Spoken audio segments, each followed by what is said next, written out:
Welcome back. The Gauteng Department of Human Settlements says it's planning to repurpose some of the old buildings in the province's cities and towns. Now, some of these buildings will be used for rental and subsidised housing. The plan will include hijacked buildings in the CBD. Let's unpack the story further. We're joined by Gauteng MEC for Human Settlements, Tasneem Motara. It's great to talk to you. Thanks very much for coming on to the programme. And this MEC sounds very familiar to me. It doesn't sound like an incredibly new plan insofar as Gauteng Human Settlements is concerned. What's different about what you said when you were delivering this address? Yes, thanks. You're right. It's not a new plan. The plan is actually to support municipalities who have started this process, but for some or other reason are unable to proceed going forward. So we looked at what our mandate, and in line with our mandate and how to support municipalities, we are going to be able to assist municipalities in this program of CBD revitalization, insofar as repurposing of buildings which are either derelict or no longer the first purpose that they were built for is no longer there. It has changed.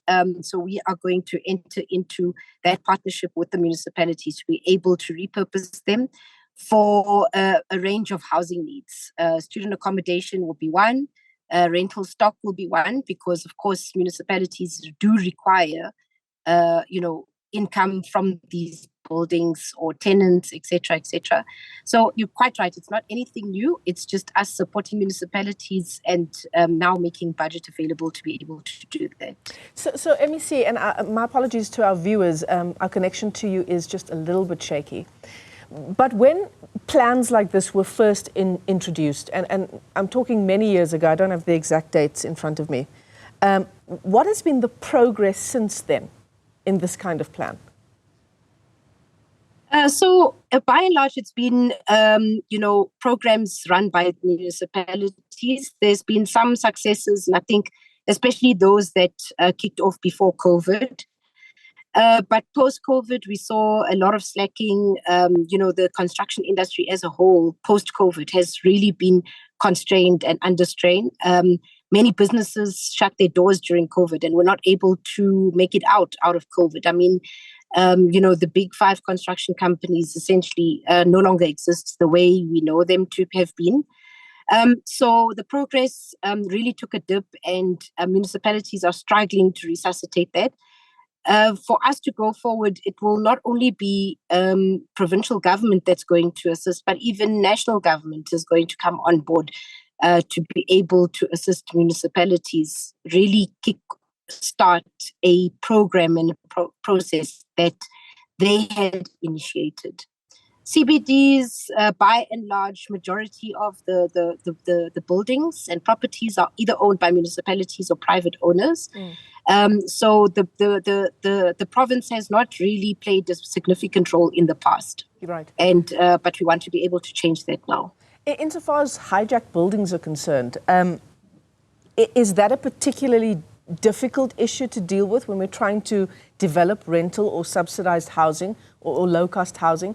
Because we need to get to the bottom of the hijacked buildings first, right? And the city's not had an incredible amount of success in getting to the bottom of who's collecting rent from hijacked buildings and relocating the residents who are paying rent to, this unknown person. Yes, so you're quite right. So hijacked buildings are a huge sore point and a big risk for municipalities, as you would have seen in a building previously that burnt, because what happens is that people sort of reorganize living conditions in the hijacked buildings. They even have sort of informal settlements almost inside these hijacked buildings. One is, of course, to follow the legal process, which is a court process. It's extremely long and tedious. Even the city of Cape Town now is undergoing a court process, looking at evictions, etc., and illegal invasions of buildings, properties, even land.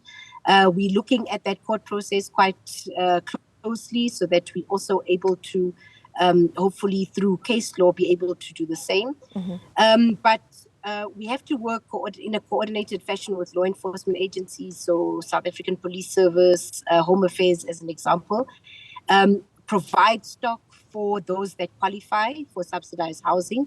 Those that don't qualify for subsidized housing but qualify for rental stock, we must be able to provide that, and then deal with the buildings in that fashion. I think the biggest challenge is, and has been for the municipality, even getting hold of the original owners of the buildings.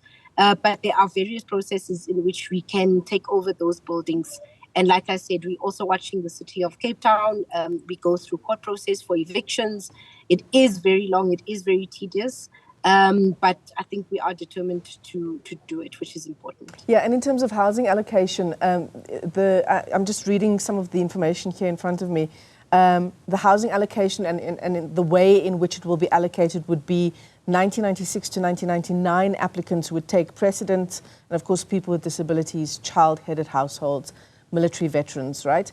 MEC, if we're still dealing with applicants from 1996 to 1999, and that's quite an indictment, isn't it?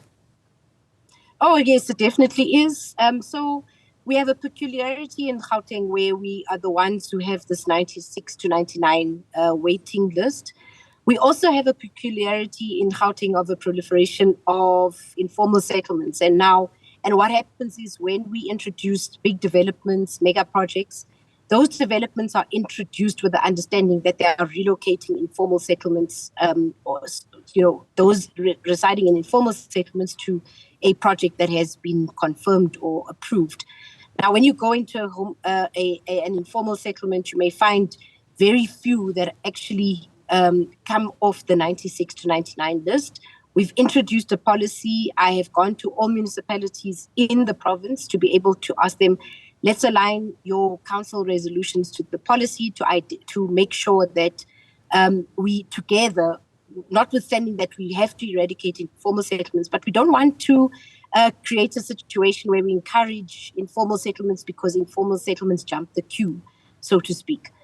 We want to deal with the backlog on the 96 to 99 list, and I think working together with municipalities will definitely be able to get there. Tasneem Motara is the Gauteng MEC for Human Settlements. MEC, thanks very much indeed for joining us. And I'd love to ask you a question about timelines here as well. Perhaps you can just give us a very quick answer around what the timelines are that you have in mind. So the city of Joburg has already commenced a lot of that work. In fact, today I finalized a meeting with them. So within the next month or so, we should have details of what the province is going to participate in the regeneration of the Johannesburg CBD.